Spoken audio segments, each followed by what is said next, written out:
సుజాత గారు ఓకే చర్చిద్దాం.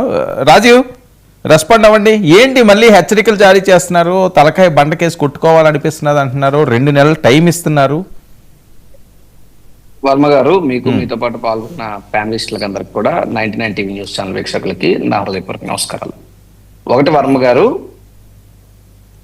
ప్రభుత్వం వైద్యం కానీ విద్య కానీ రవాణా వ్యవస్థలు కానీ ఖచ్చితంగా ప్రభుత్వం నడిపితేనే సగటు పేదవాడికి పేదవాడికి తాడిత పీడిత కార్మిక కర్షక భేద బడుగు బలహీన వర్గాల వారన్నిటికీ కూడా అవి అందుబాటులో ఉంటాయి. ప్రైవేటు రంగంలోకి ప్రైవేటు వ్యాపారస్తుల చేతుల్లోకి వెళ్తే అవి అందరి ద్రాక్ష అవుతాయి, అధిక భారం ధనభారం పడుతుంది అన్నటువంటి ఆలోచనతోనే ఇప్పుడే కాదు స్వతంత్ర భారతదేశం నుండి కూడా ఏమి మనందరికన్నా మన పూర్వీకులు ఏమి అంత అమాయకులు ఎందుకు పెట్టిన వ్యవస్థ అంతా కూడా ప్రభుత్వం చేతుల్లో ఉండాలనేటువంటిది ఇది ఒక పేద ప్రజలకు అందుబాటులో ఉండాలనేటువంటి లక్ష్యంతో వస్తున్నటువంటి వ్యవహారం. ఇందులో భాగంగానే ఇప్పుడు ఇన్ని మాటలు చెప్పారు తెలుగుదేశం వాళ్ళు, జనసేన వాళ్ళు కూడా. చంద్రబాబు నాయుడు గారు మోస్ట్ సీనియర్ మోస్ట్ పొలిటీషియన్, ఎన్ని ప్రభుత్వ మెడికల్ కాలేజీలు తెచ్చారా, ఎక్కడెక్కడ ఉన్నాయి చెప్పండి.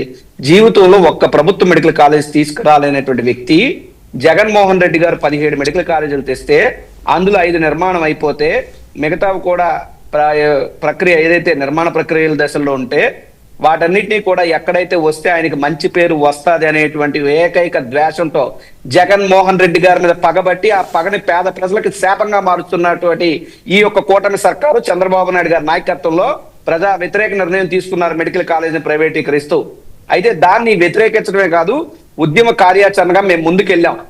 1,04,11,136 సంతకాలు సేకరించాం. నేను పార్టీకి రాష్ట్ర అధికార ప్రతినిధి హోదాలో అచ్చుతప్పు లేకుండా చెప్తున్నాను మిత్రుడు అజయ్ సజ్జ గారు, నా తర్వాత మళ్ళీ మాట్లాడమని తప్పేం లేదు. నా సొంత నియోజకవర్గం విశాఖ దక్షిణ నియోజకవర్గం మేము 60,000 సంతకాలు సేకరించాం. ఇలాగ మీరు ఏ నియోజకవర్గానికి వెళ్ళి ఏ సమన్వయకర్తలైనా ఆ డేటా ఉంటది, ఏ జిల్లాకి వెళ్ళి ఎవరినైనా ఆ డేటా ఉంటది. ఈ డేటా అంతటినీ కూడా మేము విత్ ఫోన్ నెంబర్స్, ఫేక్ సిగ్నేచర్లు ఫేక్ బతుకులు మావి కాదు, మీ పార్టీలవే, మేము ఒరిజినల్, మీరు కాపీ క్యాట్స్ మీరు. సో ఈ రోజు మేము చెప్పిన ఆ నిజామాబాద్ గవర్నర్ గారికి మేము పంపించాం, వారు పరిశీలించుకున్నారు, గవర్నర్ గారికి విన్నవించాం, మార్పు ఉంటే వెళ్ళని కూడా లేదంటే కోర్టుకు వెళ్తాం.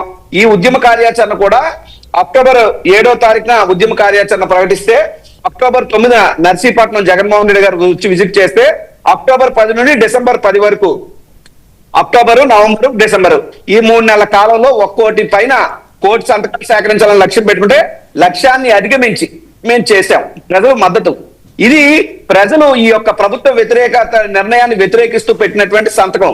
దీన్ని మీరు పట్టించుకోకపోతే, దీన్ని మీరు ఫేక్ అనుకుంటే అది మీ ఇష్టం, కాలం దానికి సమాధానం చెప్తుంది. 2, గ్రామాల్లోకి వెళ్ళాం, మండలాల్లోకి వెళ్ళాం, ఎవరు మా దగ్గర వచ్చి సంతకాలు సేకరించలేదు. మీ నిర్ణయాన్ని మీరు సమర్థించుకోండి తప్పితే ప్రజల వ్యతిరేకతను మీరు కప్పిపుచ్చుకునే ప్రయత్నం చేస్తే అది ఎప్పటికైనా మీకే ఇబ్బంది తప్పి మాకైతే కాదు.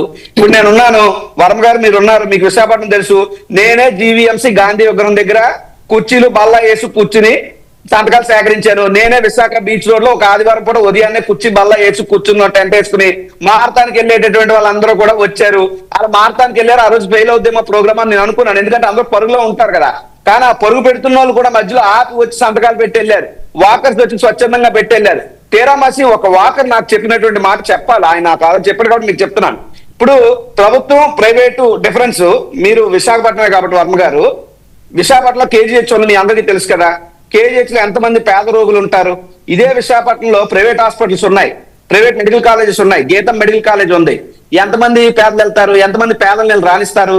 ఎన్ఆర్ఐ మెడికల్ కాలేజ్ ఉంది, ఎంతమంది పేదలకు ఉచితంగా వైద్యం చేస్తారు? లేదా గాయత్రి మెడికల్ కాలేజ్ ఉంది, ఎంతమంది పేదలకు ఉచితంగా వైద్యం చేస్తారు? సో అక్కడెక్కడికి అది నిజంగా అవన్నీ నిజంగా అయితే, వర్మ గారు నా వాయిస్ వస్తుందండి, అవన్నీ నిజంగా ప్రైవేట్ మెడికల్ కాలేజీల వల్ల పేద ప్రజలకు న్యాయం జరిగిపోద్ది, పేద ప్రజలకు ఎక్విప్మెంట్ ఉంటుంది, పేద ప్రజలకు ఇంకోటి ఏదో జరిగిపోద్ది అంటే మన మెడికల్ కాలేజ్ దగ్గర కదా పేదవాళ్ళందరూ ఉండాలి. Why only at KGH?